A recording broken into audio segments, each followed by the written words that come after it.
The Balkan Wars broke out in 1912. Serbia, Bulgaria, Greece and Montenegro declared war on the Ottoman Empire, claiming its Balkan territories.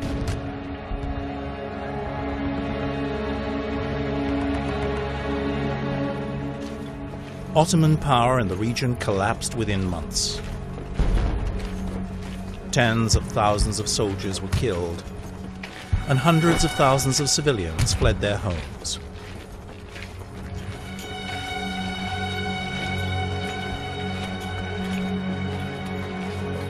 Οι Βαλκανικοί πόλεμοι αποτέλεσαν ριζική τομή. Ήταν μια ριζική τομή που άλλαξε την ζωή των ανθρώπων. Υπάρχει το πριν και το μετά. Αυτή η ριζική τομή δεν έγινε μόνο στο επίπεδο το υλικό. Έγινε και στο επίπεδο του τρόπου που σκέφτονται και θυμούνται οι άνθρωποι.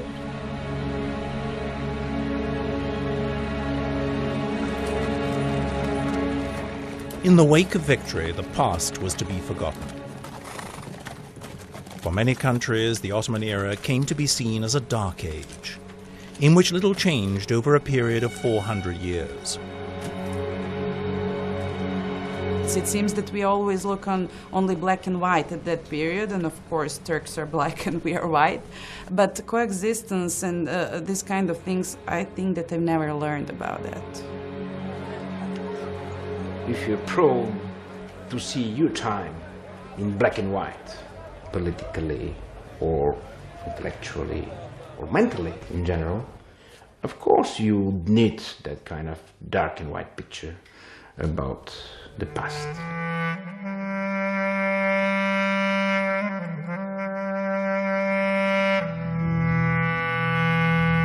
The memory of coexistence in a multi-ethnic empire was no longer useful for the new nation-states of the Balkans.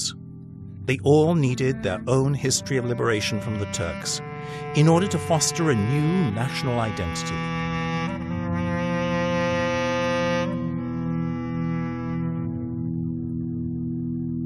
Πολύ συστηματικά τα εθνικά κράτη αποσιώπησαν την μνήμη αυτή, έτσι ώστε πάνω σε αυτή την μνήμη να φτιαχτεί μια νέα μνήμη.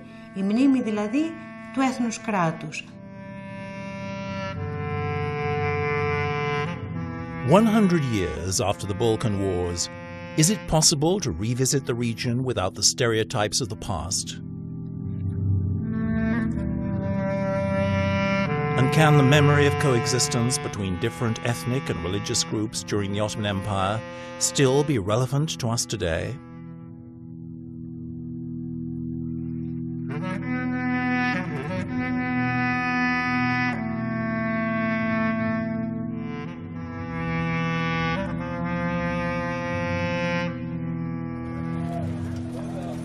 This is the first film of the Balkans, dating from 1904.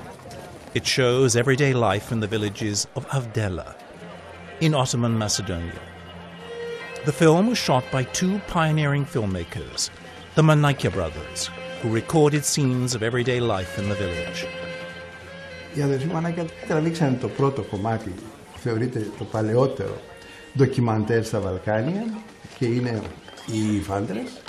Και όπως όλοι οι παλιοί φωτογράφοι που παίρνουν κινηματογραφική μηχανή, τη χρησιμοποιούν όπως είναι η φωτογραφική μηχανή. Δηλαδή είναι σταθερή και αντί να φωτογραφίζει, κινηματογραφεί, σχεδόν ακίνητη. Μέσα σε αυτή τη λογική κινηματογραφούν τον περιβόητο γάμο, όπου είναι μεγαλειώδες το θέαμα.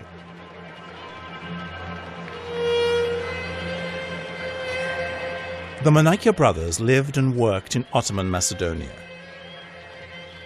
In the towns of Grevena, Yanina and Monastir, modern-day Bitola. They filmed the end of an era, a world without national borders in which different ethnic and religious groups coexisted within a vast empire.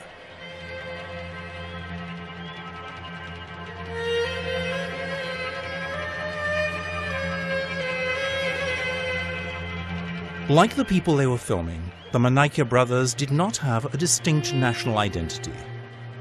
They were first and foremost citizens of an empire.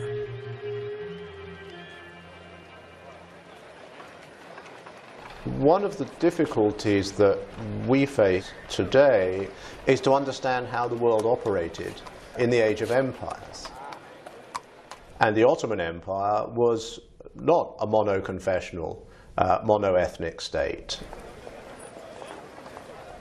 There were large numbers of various religious groups, the people speaking various languages. For most of the imperial history, they did not pursue national agendas of their own. The Ottoman Empire was one of the most impressive the world has ever seen. Stretching from Algiers to Baghdad and from Cairo to Budapest, this huge empire contained a multitude of ethnic and religious groups. This is the world uncovered by the extraordinary color photographs found in the collection of the French humanitarian Albert Kahn.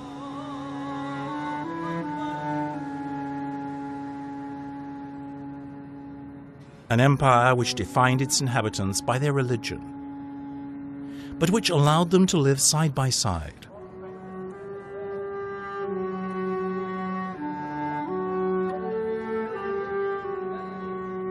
These people did not live in a segregated society, they were already mixed.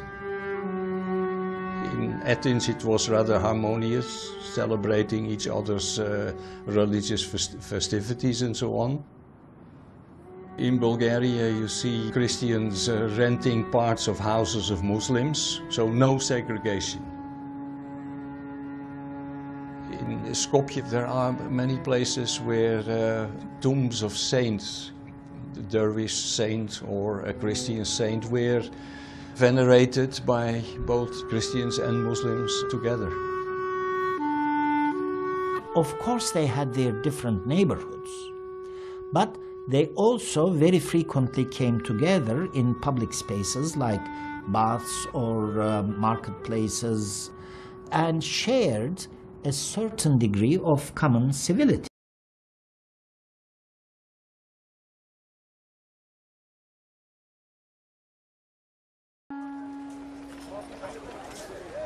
These images were shot in 1904 in Belgrade.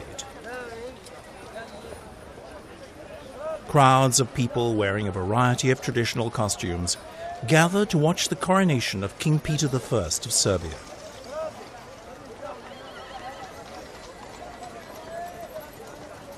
Serbia had become an independent state over 30 years ago. But in 1904, Belgrade was still a multi-ethnic Balkan city.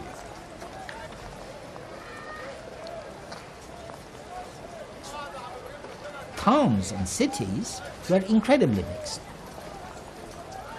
It was never 100%. There was an interpenetration or interlocking of spaces, and spaces inhabited by Turkish Muslims or Bulgarians or Greeks or Serbs or Montenegrins, even in mixed villages.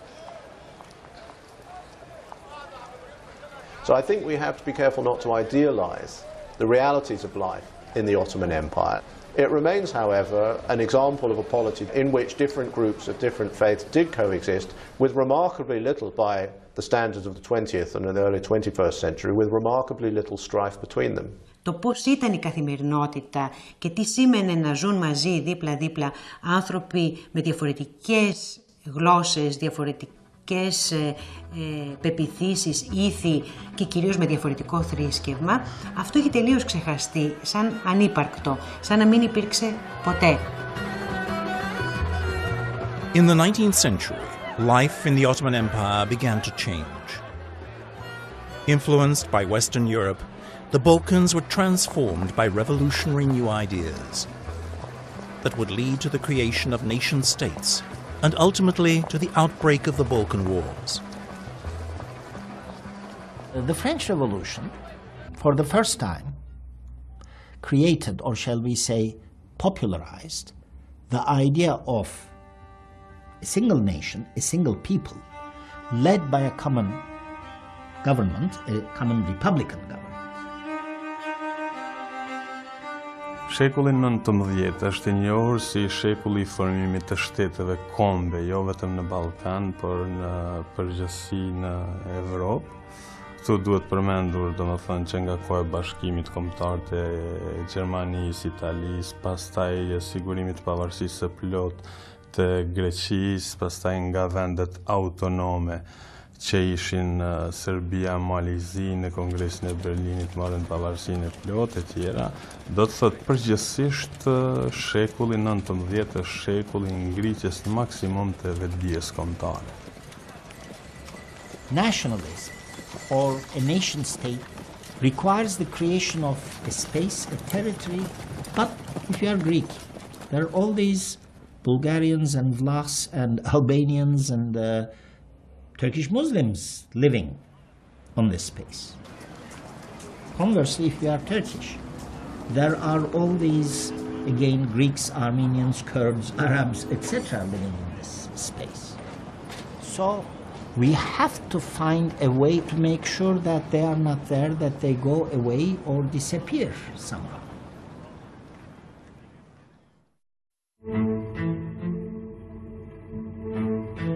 In the 19th century, the Balkans were radically transformed by the creation of the new nation-states, like Greece, Serbia, Bulgaria, Romania, and Montenegro.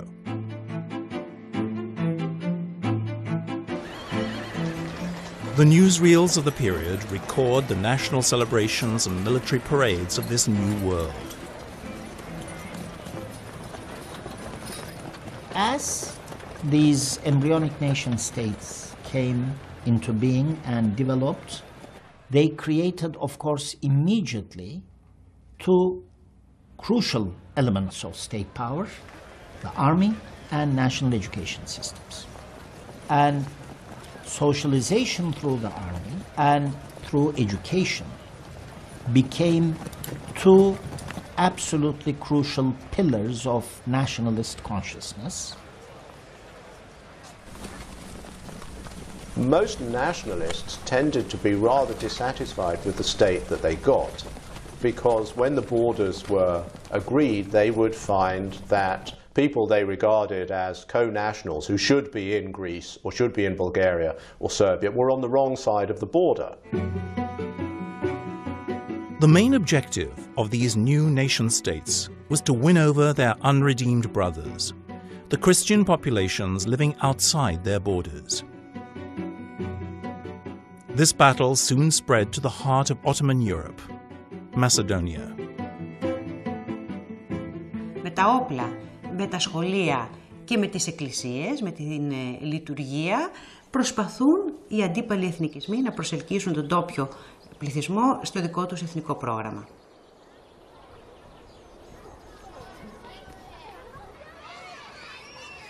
The Manaikia brothers filmed these children in an outdoor school in Avdela in 1905. The scene seems idyllic, but behind it lies a propaganda war that quickly turned violent.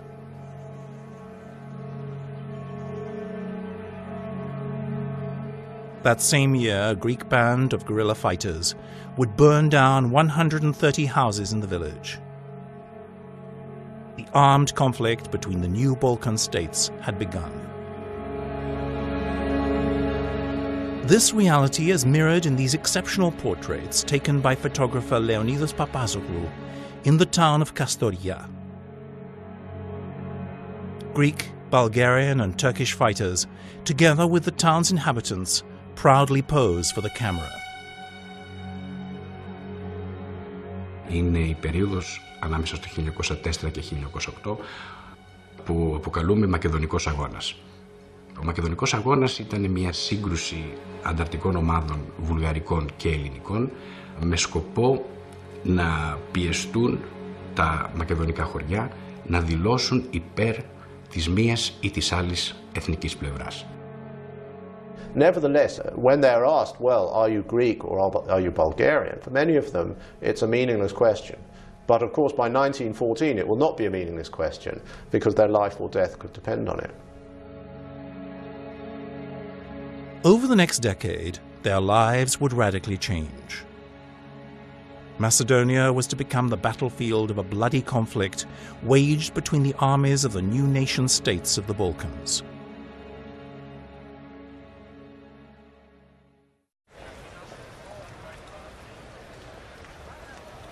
One of the most significant records of life during the Ottoman Empire is this film of Sultan Mehmed V's visit to the cities of Thessaloniki and Monastir in 1911.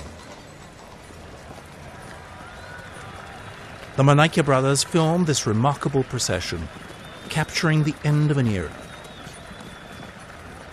These are among the last moving pictures of the Balkans taken before the breakup of the empire.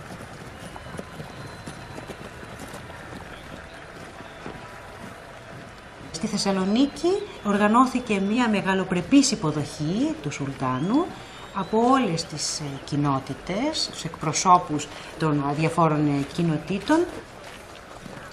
Η εβραϊκή κοινότητα της Θεσσαλονίκης επίσης κατασκεύασε μια μεγαλοπρεπή αψίδα και σχολεία, σύλλογοι, εκπρόσωποι των διαφορετικών κοινοτήτων παρέλασαν στους δρόμους της Θεσσαλονίκης για την υποδοχή του Σουλτάνου. In the period leading up to the Balkan Wars, Thessaloniki knew what was in some ways the period of its greatest prosperity. And at the same time, the city is a place where Greek nationalists, Bulgarian nationalists and others are also scheming or dreaming of the dismemberment of European Turkey and incorporation in their nation states. So underneath the surface, there's enormous dissension about what the city's future should be.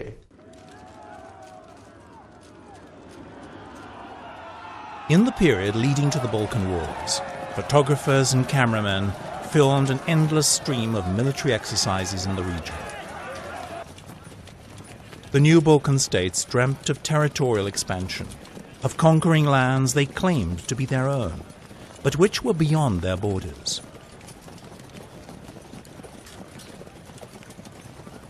Όλοι λοιπόν οι βαλκανικοί εθνικισμοί έχουν το στοιχείο του αλυτρωτισμού. Δηλαδή υπάρχει η Μεγάλη Σερβία, η Μεγάλη Βουλγαρία, η Μεγάλη Ιδέα. Θεωρείται ισχυρό κράτος το μεγάλο κράτος. Κανείς δεν διεκδικεί ένα περιορισμένο εδαφικά κράτος. Everybody is obsessed with land. And that's true of everybody. That's true of the imperial powers. Everybody has this idea that more land is better and less land is a problem. Κανείς δεν πίστευε ότι θα μπορούσε να γίνει με διπλωματικά μέσα η μοιρασιά της Οθωμανικής Αυτοκρατορίας. Ήταν προφανές ότι αυτές οι διαφορές μόνο με πόλεμο μπορούσαν να λυθούν.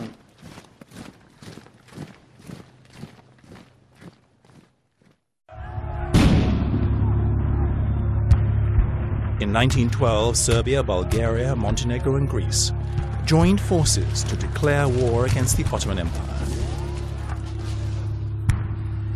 This was to be the first Balkan War.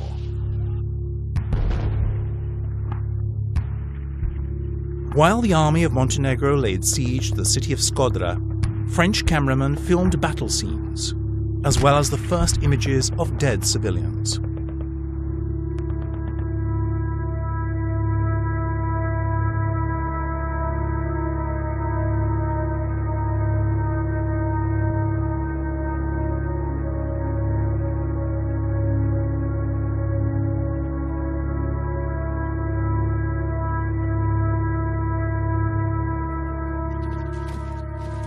Within months, Ottoman forces withdrew from Macedonia, Epirus and Thrace. Here, the camera follows the victorious advance of the Greek army. Το πιθανότερο είναι να υπάρχουν κάποιοι Έλληνες οπερατέρ που έχουν έρθει από την Κωνσταντινούπολη, δεν έχουμε ονόματα, στους πρώτους Βαλκανικούς, αλλά τα περισσότερα που έχουμε δεν είναι ακριβώς από μάχες. Και μετά έχουμε βέβαια την είσοδο σε κάποιες πόλεις, έχουμε την είσοδο στη Θεσσαλονίκη του ελληνικού στρατού και την είσοδο στα Γιάννενα με τον ίδιο τον Κωνσταντίνο.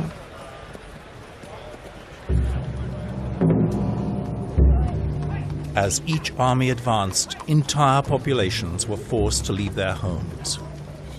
European newsreels recorded the first images of an epic humanitarian disaster that would reach a tragic climax in 1923, with the official population exchange between Greece and Turkey of almost 2 million Christians and Muslims. Μπουλούκια ακολουθούσαν τις στρατιές από πίσω οι άνθρωποι, γιατί δεν ξέρανε πού θα σταματήσουν τα σύνορα. Δηλαδή, μουσουλμάνοι ακολουθούσαν τον Οθωμανικό στρατό από πίσω, όχι μόνο γιατί τους κυνηγούσαν οι άλλοι στρατοί, αλλά γιατί δεν ήξεραν τι θα είναι η επόμενη μέρα.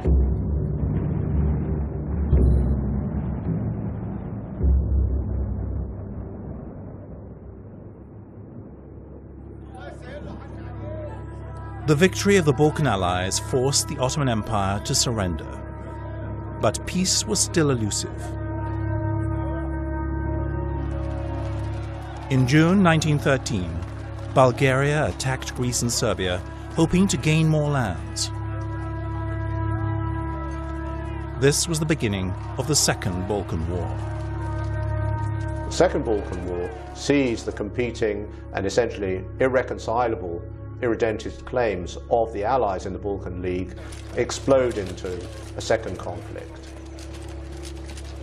Διεκδικούσαν λοιπόν και οι Βούλγαροι και οι Έλληνες και οι Σέρβοι ορθόδοξους χριστιανούς κατοίκους της Οθωμανικής Αυτοκρατορίας. Επομένως ο ανταγωνισμός ήταν πολύ πιο σκληρός και πολύ πιο φανατισμένος.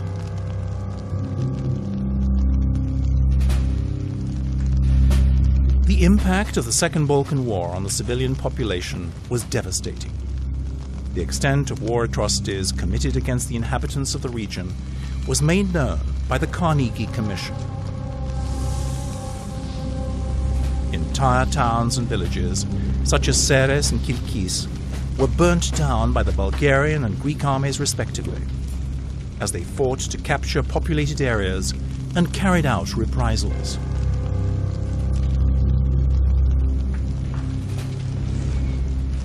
Υπήρξαν οπωσδήποτε πολλές αγριότητες κατά μάχων και αυτό είναι και το σκοτεινό πρόσωπο των Βαλκανικών πολέμων. Καταστράφηκαν σοδιές, κάηκαν σπίτια, σκοτώθηκαν άνθρωποι και υπήρχε επίσης και ο φόβος που κληροδότησαν αυτοί οι πόλεμοι στους ανθρώπους, οι οποίοι είναι και τα αθώα θύματα αυτής της ιστορίας. And this is what happens in war. And this is what happened in that kind of war, with that kind of agenda. So, unfortunately, enthusiasm, patriotic enthusiasm on mass scale, the belief, sincere belief in a just cause, goes side by side with atrocity. It's very regrettable, but that's how the war is. That's how the modern war is too, because it was a modern war.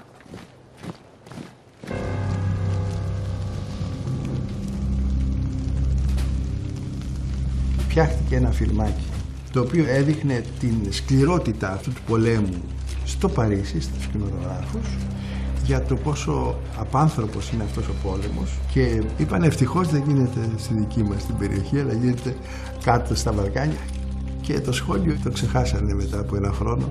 Για το 14 αρχίζει ο πρώτος παγκόσμιος και εκεί τα πράγματα είναι πραγματικά σοβαρά και πολύ σκληρά, γιατί είχαν πάρα πολλούς νεκρούς και πάρα πολλά θύματα. Οι Βαλκανικοί πόλεμοι κατά κάποιο τρόπο προανήγγυλαν την μεγάλη σύγκρουση του Πρώτου Παγκοσμίου Πολέμου ως προς όλα τους τα χαρακτηριστικά. Η βία είναι ένα από αυτά.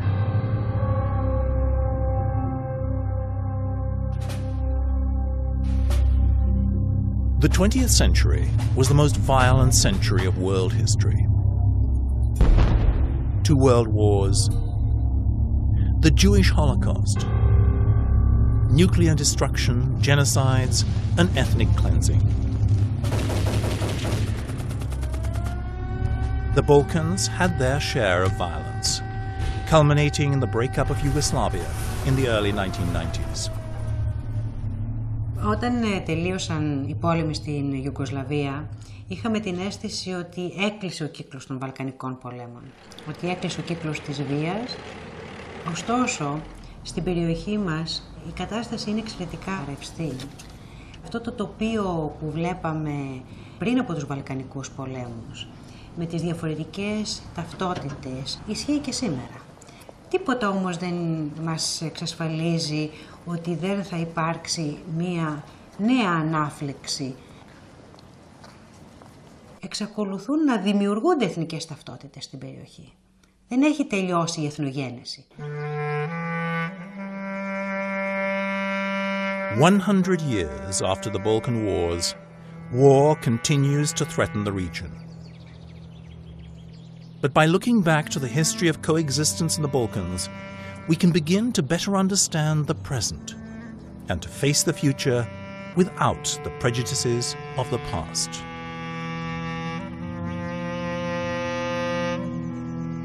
It's a tragedy to have a shared past from one hand, on the other to perceive themselves as victims of history and mostly as enemies.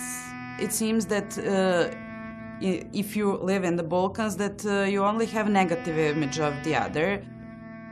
People accept the other only as an enemy, not as a friend. I think that we have to learn what coexistence is. Η βαλκανική κοινή ιστορία υπάρχει. Δεν είναι κάτι το οποίο χρειάζεται κανείς να το εφεύρει. Όσο και αν φαίνεται οξύμορο, ο εθνικισμός είναι στοιχείο αυτής της βαλκανικής ιστορίας.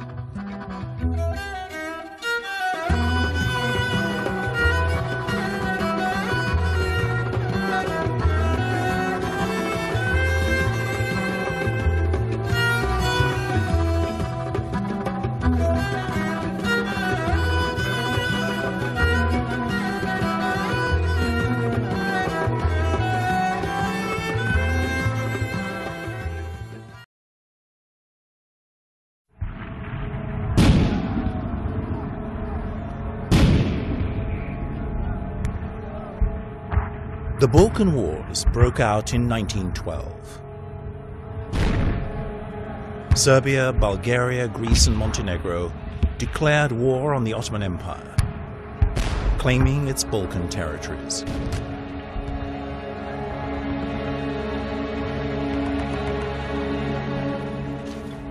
Ottoman power in the region collapsed within months.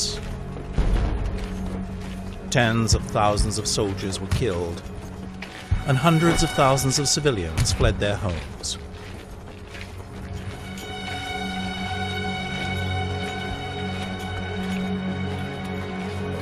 Οι Βαλκανικοί πόλεμοι αποτέλεσαν ριζική τομή. Ήταν μια ριζική τομή που άλλαξε την ζωή των ανθρώπων. Υπάρχει το πριν και το μετά. Αυτή η ριζική τομή δεν έγινε μόνο στο επίπεδο το υλικό.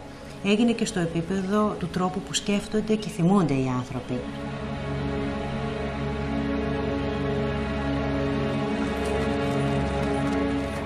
In the wake of victory, the past was to be forgotten. For many countries, the Ottoman era came to be seen as a dark age, in which little changed over a period of 400 years. It seems that we always look on only black and white at that period, and of course Turks are black and we are white. But coexistence and these kind of things, I think that I've never learned about that. If you're prone. The film was shot by two pioneering filmmakers, the Montenegro brothers, who recorded scenes of everyday life in the village. Οι αδερφοί Μανάκια τραβήξαν το πρώτο κομμάτι, θεωρείται το παλαιότερο ντοκιμαντέρ στα Βαλκάνια, και είναι οι Φάντρες, και όπως όλοι οι παλιοί φωτογράφοι που παίρνουν κινηματογραφική μηχανή τη χρησιμοποιούν όπως είναι η φωτογραφική μηχανή, δηλαδή είναι σταθερή και αντί να φωτογραφίζει κινηματογραφεί, σχεδόν ακίνητη. Μέσα σε αυτή τη λογική κινηματογραφούν τον περιβόητο γάμο, όπου είναι μεγαλειώδες το θέαμα.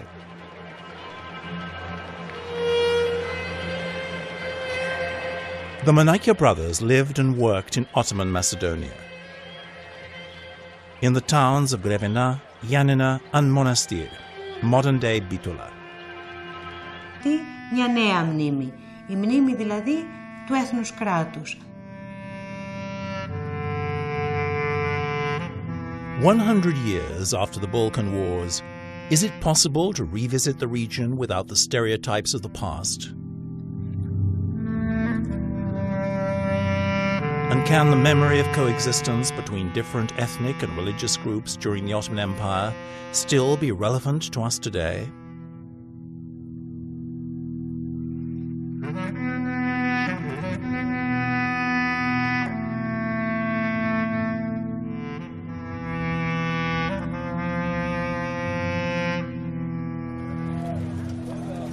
This is the first film of the Balkans, dating from 1904.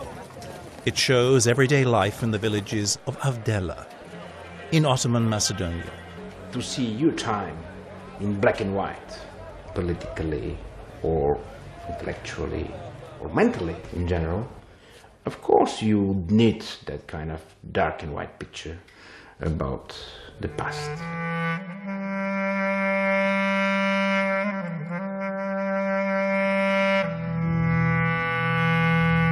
The memory of coexistence in a multi-ethnic empire was no longer useful for the new nation-states of the Balkans. They all needed their own history of liberation from the Turks in order to foster a new national identity.